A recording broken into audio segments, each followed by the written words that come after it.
루비가 악성 종양이 생겼다고 했었는데요. 악성 종양이 가장 큰 문제이긴 하지만 그 와중에 당 수치가 높게 나왔어요. 정상 수치가 59에서 119인데 루비는 5배 정도 되는 552가 나왔어요.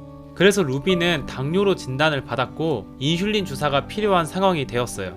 인슐린은 정확한 양을 주사하지 않으면 저혈당 쇼크가 올 수 있기 때문에 병원에 하루 정도 입원시키면서 당 수치 그래프를 그렸는데요. 다행히 인슐린으로 당 수치 조절이 가능했고 평생 동안 인슐린 주사를 놔줘야 하는 상황이 되었어요. 고슴도치는 기대 수명이 5년 정도인데 루비가 이제 4살도 넘은 고령이라 건강해 보이는 모습과 달리 속이 많이 망가져 있더라고요. 예전에 루시는 하루에 2번 수액 주사를 놔줬다면 이번에 루비는 하루에 2번 인슐린 주사를 놔줘야 합니다. 수액 주사보다 인슐린 주사가 훨씬 간단한 주사 방법이긴 하지만 훨씬 더 시간이나 용량을 예민하게 맞춰야 해요. 주사기 자체에 아주 작은 바늘이 있어서 나비침과 같은 번거로운 과정이 필요 없고 바로 주사를 해주면 되는 형태예요. 주사를 하는 위치도 정해진 곳이 없고 그냥 아무 곳에나 주사를 해도 된다고 해요. 대신 정확한 용량의 인슐린을 뽑아야 합니다. 크기가 작은 동물이기 때문에 용량을 못 맞추면 쇼크가 올 확률이 높아요.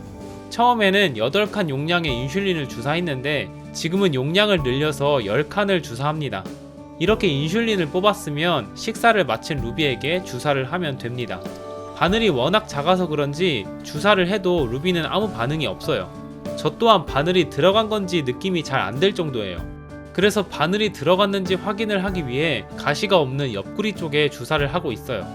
이렇게 하루에 2번 정해진 시간에 주사를 해줘야 하기 때문에 저는 또 루비 병간호 때문에 어딜 가지 못하는 상황이 되었어요.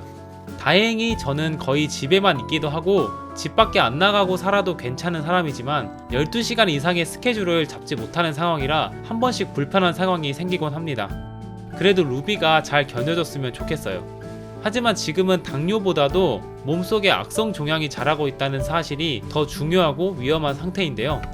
제가 지금 할 수 있는 일은 꾸준히 약을 주고 치료를 해주는 것 뿐이네요.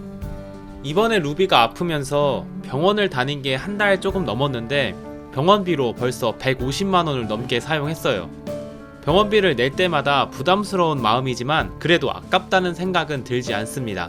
아무리 작은 동물이라도 아프면 큰 병원비가 들 수 있으니까 준비되지 않은 상태에서 함부로 데려오지 않았으면 좋겠어요.